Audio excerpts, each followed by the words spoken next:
देशावर, राज्यावर पुन्हा एकदा कोरोनाच्या संकट घोंघावतंय आणि दिवसेगणिक आकडेवारी वाढत चालली आहे. एक चिंता नेहमी कोरोनाच्या काळामध्ये उपस्थित राहते, की देशाची किंवा राज्याचा अर्थगाडा कसा सुरू राहील? कारण की शेवटी अर्थाशिवाय काहीच नसतं आणि या सगळ्या गोष्टी जर पाहिल्या तर अलीकडेच्या काळात जी लागू झाल्यानंतर सर्वच काही राज्यांना केंद्राच्या अधीन राहावं लागतं आणि मदतीसाठी त्यांच्या मदतीची गरज असते. तर नेमका जी संदर्भात गेले काही दिवस राज्य आणि केंद्र सरकारचा वाद सुरू आहे. नेमकी जी थकीत बाकी आहे की नाही? किंवा राज्य सरकार जो दावा करतोय तो कितपत खरा आहे? केंद्र जे सरकार स्पष्टीकरण देते ते किती खरं आहे? माहितीच्या अधिकाराच्या अंतर्गत ही माहिती पुढे आली आहे आणि सामाजिक कार्यकर्ते प्रफुल्ल सरडा यांनी ही माहिती गोळा केली आहे आणि ते आज आपल्या सोबत आहेत. प्रफुल्ल सरडा सर, तुमचं मॅक्स महाराष्ट्रामध्ये स्वागत आहे.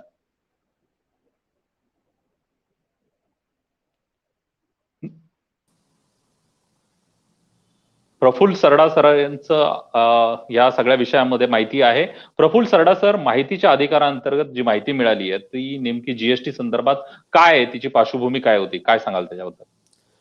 बघा, जसं की आपण आधीच नमूद केलं की राज्य आणि केंद्र सरकार यांमध्ये जीएसटीच्या विषयावर खूप पत्रव्यवहार झाले, अनेक प्रेस कॉन्फरन्स घेण्यात आल्या आणि राज्य सरकारने वारंवार मागणी करून सांगितलं की राज्याचा जो जीएसटीचा जो पैसा आहे तो त्वरित रिलीज करण्यात यावा.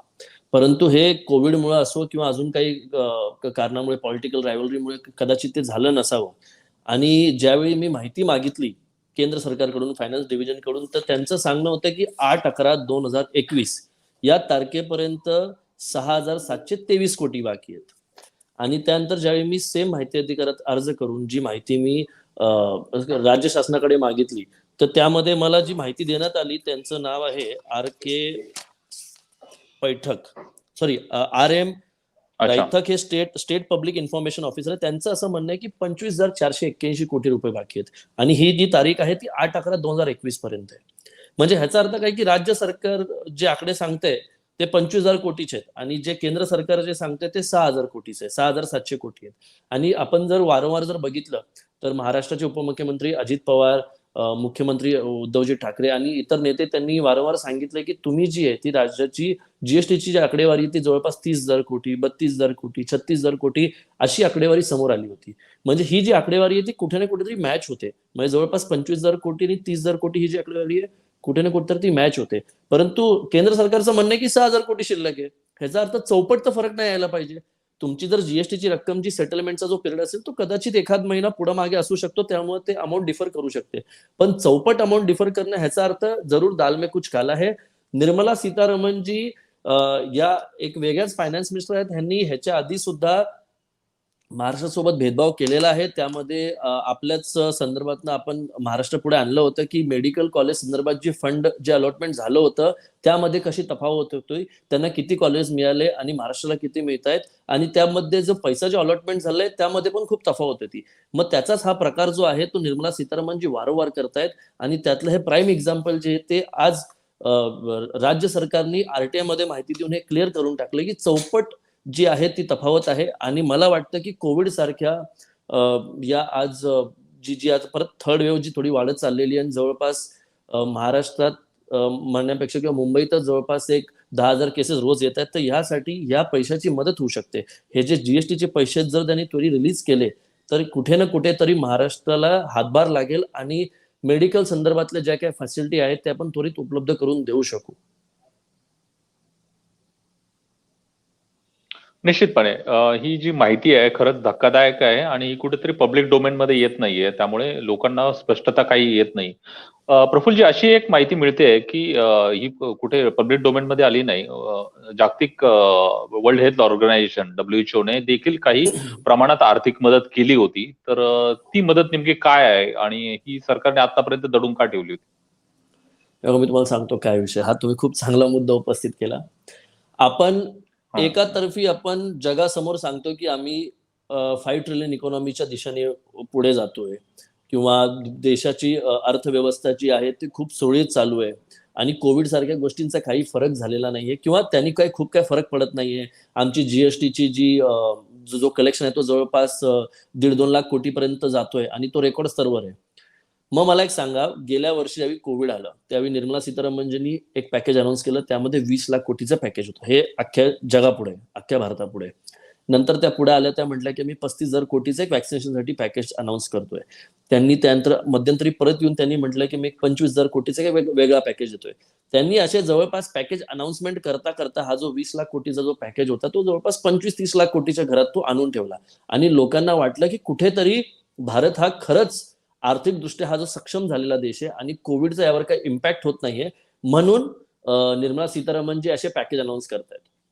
मला सांगा, जर ज्या देशाला तुम्ही 20 लाख कोटी पॅकेज अनाऊन्स करताय, जिथे जीएसटी कलेक्शन रेकॉर्ड ब्रेकवर आहे, तर मला ही जी माहिती जी दिलेली आहे, तर आपण काय केलं होतं की एप्रिल महिन्यामध्ये वर्ल्ड बँकेपुढे खरंच सोप्या भाषेत हात पसरवले होते आणि त्यांना सांगितलं की तुम्ही आम्हाला काहीतरी मदत करा, आणि आपण त्यांच्याकडून 7,500 कोटी रुपयांची मदत घेतली. मला सांगा, ज्या भारत देशाकडे जिथे बँक एनपीए जवळपास 100 लाख कोटीच्या वर आहे, त्या देशाला 7,500 कोटींची गरज का पडावी? मग ह्याचा अर्थ काय की हे जे पॅकेज अनाउन्समेंट जे होत आहे, हे कुठे ना कुठेतरी लोकांना मिसगाईड करण्याचं काम आहे. देशाकडे जर पैसे असतील तर तुम्ही वर्ल्ड बँकेकडलं लोन का घेतलं? ते पण क्षुल्लक अमाऊंट जी आहे 7,500 कोटीची. आणि जर देशाकडे पैसे नसतील तर तुम्ही मान्य करा की आम्ही हे जे पॅकेज अनाऊन्स करतोय 20 लाख कोटी, 35,000 कोटी, 40,000 कोटी किंवा 26,000 कोटी, हे सगळे बोगस आकडे आहेत. जर माझ्याकडे माझ्या बँक अकाउंटमध्ये जर ऑलरेडी जर 5 लाख रुपये असतील, तर मी तुमच्याकडे 7,500 रुपयाची मदत घ्यायला काय येऊ? ह्याचं काय कारण असू शकतं? म्हणजे निर्मला सीतारामनजी एका वेळेला देशात 2 गोष्टी करतात. लोकांना मिसगाईड करतात आणि पॅकेज अनाउन्समेंट करतात, आणि त्याच वेळेला ते वर्ल्ड बँकेसमोर जाऊन हात पसरवतात, सोप्या भाषेत भीक मागतात की आम्हाला कोविड हेल्थ प्रिपेअर्डनेससाठी आम्हाला जो फंड हवाय, तर तुम्ही काहीतरी मदत करा. आणि वर्ल्ड बँक सांगते की हे आम्ही तुम्हाला 7,500 कोटीची मदत करतो. एक साइडला आपण जगभर लोकांना वॅक्सिन एक्सपोर्ट करतो फ्रीमध्ये, जवळपास 2 कोटी वॅक्सिन ज्या आपण फ्रीमध्ये वाटल्यात. जर त्याची जर तुलना केली तर हे 7,500 कोटी कुठल्या कामाला येतील? म्हणजे एकंदरीत काय की देशावरचा वर्ल्ड बँकेकडून लोन घेऊन बोजा वाढवायचा, प्रत्येक नागरिकावर काही ना काहीतरी अमाऊंट एक चढ होत जाते, आणि दुसरीकडे लोकांना मिसगाईड करायचं की आम्ही पॅकेज अनाऊन्स करतोय, आम्ही तुम्हाला 20 लाख कोटी, 25,000 कोटी, 30,000 कोटी देतोय. म्हणजे हे कुठेतरी तफावत आहे. आणि निर्मला सीतारामनजी या एक फायनान्स मिनिस्टर म्हणून सबशेल एक फेल ठरलेले आहेत. ह्यांनी कोविडच्या काळात लोकांना मदत होऊ दिली नाही. उद्योगधंदे लोकांचे बंद पडायला लागले. महाराष्ट्र सारख्या राज्यामध्ये जिथे औद्योगिक आपण म्हणतो राजधानी आहे, तिथं लोकांना मदत होत नाहीये.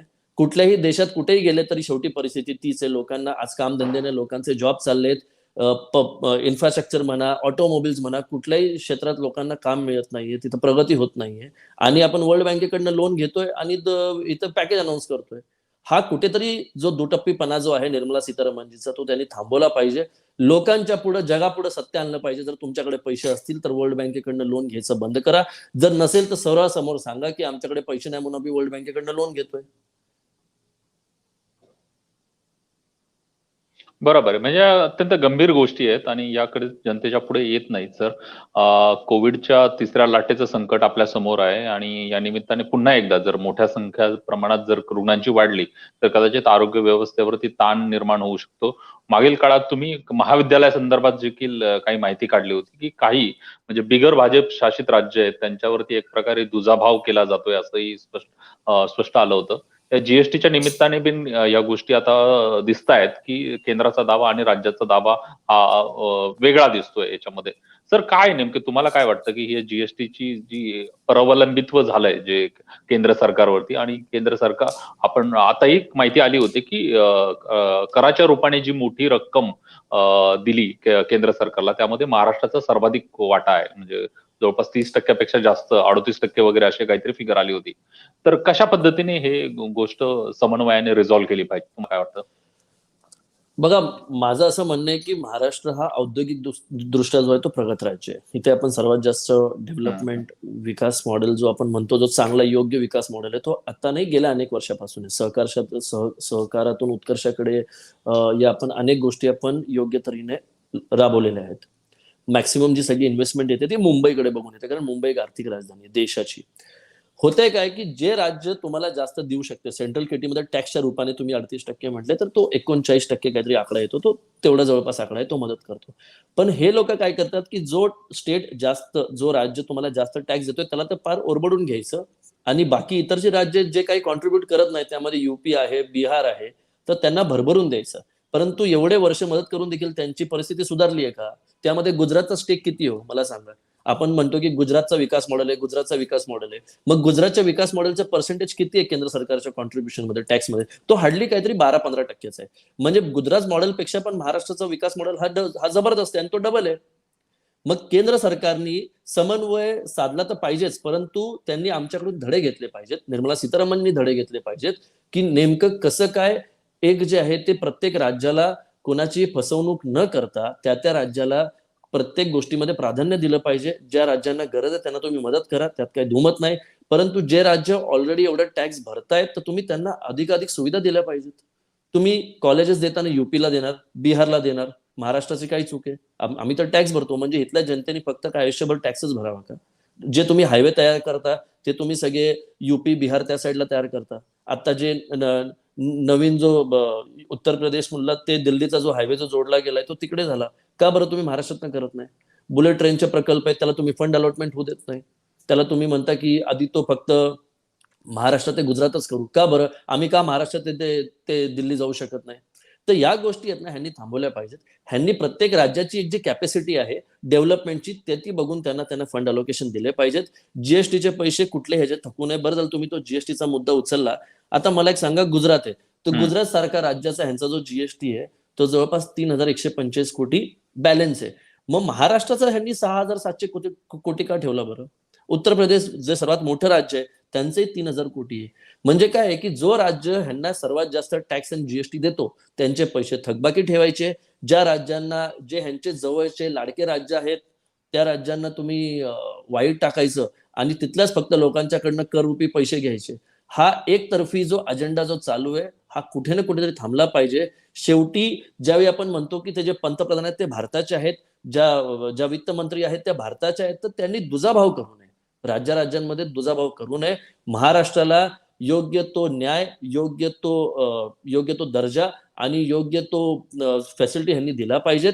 त्यामध्ये ह्यांनी भेदभाव करू नये, एवढीच माझी फक्त प्रार्थना आहे, अपेक्षा आहे किंवा सजेशन आहे निर्मला सीतारामन की त्यांनी पुन्हा एकदा कमिटी सोबत बसून अभ्यास करावा, त्यांनी आकडेवारी बघावी आणि ज्या राज्यांना खरंच गरज आहे त्यांना तुम्ही आधी प्राधान्य द्या.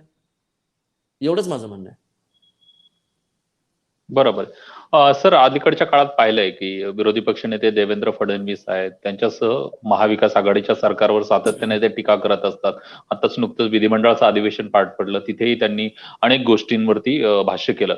मग जर भाजपच्या नेत्यांची सत्ता तिथे केंद्रामध्ये आहे तर मग हे राज्यातले म्हणजे राज्यही शेवटी जनतेचं आहे आणि भाजपचे जे लोक इथे काम करतात ते सुद्धा त्याच पक्षाचे आहेत. त्यांच्या माध्यमातून का केंद्राकडे तशी मागणी केली जात नाही, का तिथे पाठपुरावा केला जात नाही, त्याच्याबद्दल काय तुमचं म्हणणं आहे? मला एक सांगा ना, देवेंद्र फडणवीस जी माझ्या मते तेही माहिती करून आलो की त्यांनी 1.5 वर्षात काहीतरी मुख्यमंत्र्यांना 231 पत्र लिहिले की महाराष्ट्राचा जीएसटी, महाराष्ट्राबद्दल त्यांनी अनेक अनेक विषयांवर त्यांनी पत्र लिहिले. त्यांनी केंद्राला 4 पत्र तरी लिहिले का हो की बाबा तुम्ही महाराष्ट्राचा जो जीएसटीचा जो पैसा तो त्वरित रिलीज करावा, किंवा महाराष्ट्राला जे मेडिकल कॉलेज जे तुम्ही देतायत ते तुम्ही वाढ करावी, किंवा महाराष्ट्रात उद्योगधंदे जे बंद होत आहेत तर तुम्ही त्यांना वेगळा एक सपोर्ट करावा, किंवा महाराष्ट्र जो सर्वात जास्त टॅक्स भरतो त्या महाराष्ट्राला तुम्ही कुठेतरी डालवू नये आणि तुम्ही त्याला न्याय द्यावा. देवेंद्र फडणवीस जी म्हणजे विरोधी पक्ष नेते ते फक्त एकतर्फी अजेंडा चालवतात. ते फक्त विधिमंडळात येऊन खोटे आकडेवारी द्यायची आणि केंद्र शासनाची पाठराखण करायची. परंतु आज हे दूध का दूध जे पाणी का पाणी झालेलं आहे हे केंद्र शासनाचे दिलेले आरटीआय मधून माहिती मिळालेली ते आकडे आहेत आणि या माहितीमध्ये सरळ कळतंय की महाराष्ट्रासोबत एकदा नाही दोनदा नाही तर अनेक वेळा हा दुजाभाव केला जातोय. मुद्दाम महाराष्ट्राची प्रगती होऊ नये म्हणून किंवा इथे भाजप सरकार नाही म्हणून महाराष्ट्रासोबत दुजाभाव केला जातोय आणि हे खूप सिरियस आहे. म्हणजे काय की ज्यावेळी तुम्ही देश म्हणता, मोदी ज्यावेळी म्हणता की 135 कोटी जे भारतवासी मी त्यांचा विचार करतो, परंतु निर्मला सीतारामन जी असं काही करताना दिसत नाहीत. निर्मला सीतारामनजीचे फेवरेट जे स्टेट आहेत ते फक्त भाजप शासित राज्य आहेत. ते मदत करतील गुजरातला, ते मदत करतील उत्तर प्रदेशला, ते मदत करतील मध्य प्रदेशला, परंतु ज्यावेळी महाराष्ट्राला मदत करण्याची वेळ येते त्यावेळी ते कुठेतरी चुकीचे आकडे देतात, जनतेची फसवणूक करतात आणि महाराष्ट्राच्या जनतेला जो न्याय मिळाला पाहिजे, न्याय म्हणजे काय, आम्ही जे टॅक्स भरतो त्या संदर्भातल्या ज्या सुख सुविधा मिळायला पाहिजेत त्या मिळत नाहीयेत. आणि त्याचाच परिणाम असा आहे की आज महाराष्ट्रात उद्योगधंदे जे ते डगबाई झालेले आहेत, कुठे ना कुठे कोरोनामुळे ते बंद होत आहेत. इथे सरकारने लक्ष घालणं गरजेचं आहे. त्यांना त्वरित फंड उपलब्ध करून दिला पाहिजे की जेणेकरून राज्य सरकार जी आहे ते लोकांच्या पर्यंत जास्तीत जास्त मदत पोहोचवू शकेल आणि त्याचा फायदा जो आहे तो सर्वसामान्य लोकांना होईल. बरोबर आहे. सर, बेरोजगारीचाही मुद्दा मोठ्या प्रमाणात वाढतोय आणि मला वाटतं काल की परवाच एक रिपोर्ट आला होता. त्याच्यानुसार जी तरुणांची बेरोजगारीचे याचं प्रमाण केवळ महाराष्ट्रात नाही तर देशभरामध्ये वाढतंय. तर आपल्याला काय दिसतंय का की केंद्र सरकार याच्यासाठी काही पावलं उचलतंय जेणेकरून ही तरुणाई जी आहेत ती जर बेरोजगार झाली तर उद्या कायदा सुव्यवस्थेचा देखील प्रश्न निर्माण होऊ शकतो. तर त्या दृष्टीने काय उपाययोजना होताना दिसतायत का? तशा जर उपाययोजना जर झाल्या असत्या तर कदाचित तरुणांच्यावर ही वेळच आली नसती. हा पहिला खूप महत्वाचा मुद्दा आहे. ह्याच्या आधी मी लेबर डिपार्टमेंट मधनं पण एक आर्टिकल माहिती मागितली होती की त्यामध्ये हे जे आहेत की बेरोजगारी बद्दल किती पर्सेंटनी ग्रोथ झालेली आहे किंवा त्यामध्ये कुठल्या गोष्टींचा अभ्यास केला जातो. तर ह्यांनी काय केलं की गेल्या काही वर्षात जी ती मेथड चेंज करून टाकली. आधी होतं की हे दर हम्म. दर 10,000 10,000 15,000 20,000 असे या स्लॅबमध्ये हे लोक अभ्यास करायचे आणि मग त्यावर ते ठरवलं जायचं की देशात बेरोजगारी किती आहे. प्रत्येक सेक्टरमधनं एक टिपिकली उचलायचे. नंतर ह्यांनी एक नवीन मेथड आणली आणि त्या मेथडच्या हिशोबाने ह्यांनी असं केलं की हे फक्त 100 लोकांचाच विचार करतात. म्हणजे जो मायक्रो इकॉनॉमी आपण जी म्हणतो तर हे तसं न करता ह्यांनी मायक्रो इकॉनॉमी म्हणजे छोटा भाग तेवढा 100 लोकांचा विचार करायचा. 100 लोकांना प्रश्न विचारायचे आणि मग त्या बेसवर ह्यांनी ठरवायचं की कोणाला किती मिळणार आहे. नंतर ह्यांनी त्यातले जे महत्वाचे जे टेक्स्टाईल असतील किंवा इन्फ्रास्ट्रक्चर असेल किंवा IT असेल, BPO असेल, तर ह्या सेक्टरना पण ह्यांनी अलग अलग ह्याच्यामध्ये वेगवेगळ्या ह्याच्यामध्ये डिवाइड करून टाकलं आणि नंतर मग ह्यांनीच ह्यांचा अजेंडा दिला की देशात जी ही जी बेरोजगारीचं प्रमाण आहे ते कमी झालेलं आहे. परंतु मी इथे एक आकड्यानुसार सांगू शकतो जी माहिती केंद्र सरकारने RTI मध्ये दिलेली आहे की मॅक्सिमम जे एम्प्लॉयमेंट जे होतं ते मनमोहन सिंगजीच्या काळात होतं. हे ऑन रेकॉर्ड आहे. माझ्या मते 2012 का 13 हे असं काहीतरी वर्ष होतं. 11-12 असं वर्ष होतं ज्यावेळी employment was at peak in this country. परंतु त्यानंतर एम्प्लॉयमेंटचा जो आहे तो रेशिओ तो दिवसेंदिवस खाली चालला आहे. तो ग्राफ जो आहे तो खाली चालला आहे. यासाठी कॉमर्स इंडस्ट्रीचे minister, primary finance ministry Nirmala सीतारामनजी या जबाबदार आहेत आणि ह्यांनी कुठल्याही प्रकारचा विचार न करता हे परस्पर निर्णय घेतात. हे कोणाला सांगितलं जात नाही. मेथोडॉलॉजी आहे ती चेंज करतात आणि लोकांच्या समोर काहीतरी खोटे आकडे द्यायचे प्रयत्न करतात. आज जर मी तुम्हाला विचारलं तर तुमचं जे फील्ड आहे, जे मीडिया आपण जे म्हणतो की जो 4th पिलर ऑफ लोकशाही आहे, तिथे देखील डेमोक्रेसी. जॉबच्या समस्या आहेत, अडचणी आहेत. लोकांना 100% जॉब आहेत का? नाही. असतील तर तुम्ही त्यांना पगार देऊ शकता का? नाही. तर मग असं हे तुमच्या क्षेत्रात जर आहे तर ते इतर क्षेत्रात पण आहेच ना. आज तुम्ही सांगा की कुठल्या क्षेत्रातला माणूस IT वाला तरी माणूस म्हणतो का की मी 100% सुखी आहे किंवा मला जॉब मिळतोय. मी जर तुम्हाला आजच्या घडीला जर एक फॅक्ट जर आकडे सांगितले तर तुम्हाला पटणार नाही. आज एक माणूस जर गाव भागातला असेल किंवा शहरी भागातला असेल तर त्याला इंजिनियर व्हायला कमीत कमी 25 ते 30 लाख रुपये खर्च करायला लागतात. पहिली ते इंजिनिअरिंगचा खर्च. एवढे पैसे खर्च करून हे फी बाकी सगळं ट्युशन फी वगैरे सगळं धरून सांगतो. हे 25-30 लाख रुपये खर्च करून त्या माणसाला जो पहिला पगार मिळतो तो किती रुपयाचा मिळतो तुमच्या हिशोबाने असं तुम्हाला वाटतं? 15-20 हजारच्या वरती कोणाला पगार मिळतो का? मग 25-30 लाखाच्या जर 1% जर तुम्हाला जर फक्त पगार मिळत असेल तर त्या पैशाचा अर्थ काय? एवढे जे तुम्ही पैसे खर्च केले, आपण जे म्हणतो की educated India, digital India, India खूप पुढे चाललंय, तर हे कुठे चाललंय? मला एक सांगा ना. आज कुठल्याही कॉलेजचं मला उदाहरण द्या की ज्या कॉलेजमधून निघणारी 100% लोकांना कमीत कमी 20,000 रुपयाचा पगार मिळतो. मिळतच नाही. आणि त्यामुळे हा जो बेरोजगारीचा जो प्रश्न आहे तो दिवसेंदिवस आहे. मध्यंतरी मला वाटतं तुम्ही बघितलं असेल की गोव्यामध्ये एक फार्मा कंपनी आहे, माझ्या मते लुपिनची जी एक ऍड निघाली होती पेपरमध्ये जवळपास फक्त 100 का 150 जागांच्यासाठी अशी एक ऍड निघाली होती आणि तिथे जो व्हिडिओ व्हायरल झाला किंवा जे समोर लोकांच्या समोर 10,000 लोक आले होते. लुपिन गोवा सारख्या स्टेटमध्ये 100 लोकांच्यासाठी जर 10,000 लोक जर अर्ज करत असतील एक छोट्या फार्मास्युटिकल युनिटमध्ये, तर विचार करा की देशामध्ये बेरोजगारीने उच्चांक गाठलेला आहे. लोकांच्या खिशात पैसे नाही आहेत. आज माझ्या ऑफिसमध्ये मी इव्हेंट मॅनेजमेंटचं काम करतो. माझ्या ऑफिसमध्ये MBA झालेला मुलगा मला म्हणतो की सर मला 7 ते 8 हजार रुपये पगार द्या, मी तुमच्या इथे काम करायला तयार आहे. विचार करा, MBA झालेला माणूस, जो मास्टर डिग्री केलेला माणूस, तो माझ्याकडे 7,000 रुपयाला पगार मागायला येतो. म्हणजे 10वी-12वी जे पास झालेले जे लोक आहेत, जे पिऊन लेवलला जे लोक काम करतात, तर त्यांना किती 5,000 रुपये पगार दिला पाहिजे. अडचण काय की लोकांना आज 2 टाइमचं जेवण मिळत नाही कारण त्यांच्याकडे काम नाहीये, त्यांच्या हाताला काम नाहीये. आणि कुठे ना कुठेतरी केंद्र सरकार जे या बाबतीत कमी पडतं. मला वाटतं की ह्यांनी त्याची सखोल चौकशी करून अभ्यास केला पाहिजे. अभ्यास करून ज्या राज्यामध्ये उद्योगधंद्यामध्ये संधी उपलब्ध आहेत तर त्यांनी ते करून दिल्या पाहिजेत.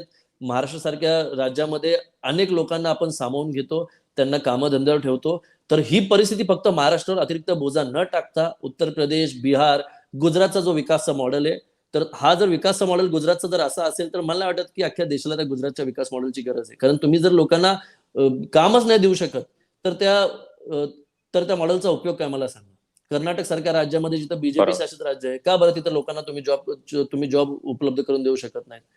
ही अडचण जी आहे ती देशासमोर, जगासमोर एक मोठी अडचण आहे. भारत देशाने तरी कमीत कमी आता वेळेवर शहाणं व्हायला पाहिजे आणि लोकांना योग्य तो उदरनिर्वाहाचं जे साधन ते उपलब्ध करून दिलं पाहिजे. यामध्ये अजून एक महत्वाचा मुद्दा आपण विसरलो. कौशल्य विकास योजना जी आहे, पंडित दीनदयाल उपाध्याय योजना, ज्यामध्ये नॅशनल स्किल डेव्हलपमेंट आपण जे म्हणतो, तर हे स्किल डेव्हलपमेंट होतंय कुठे मला सांगा ना. स्किल डेव्हलपमेंटमध्ये किती घोटाळे झाले हे काही लोकांना सांगायची गरज नाहीये. आधार कार्ड तुमचं, नाव माझं, फोन नंबर तिसरा जण, त्यांच्या अकाउंटमध्ये पैसे चाललेत. मग जर तुम्ही लोकांना जर स्वावलंबी करताय, तर ते मग हे स्वावलंबी झाली लोक गेले कुठे एवढ्या वर्षात. का बरं देवेंद्र फडणवीसजी केंद्र सरकारला प्रश्न नाही विचारत की महाराष्ट्रामध्ये NSDC खाली ज्या स्कीम जी राबवली जाते तर त्यामध्ये काय होतंय, किंवा त्यांच्या अंतर्गत ज्यावेळी स्कीम राबवली गेली तर किती लोकांना त्याचा फायदा झाला. हे सगळ्या गोष्टीवर कोणी काय बोलायला तयार नाहीये.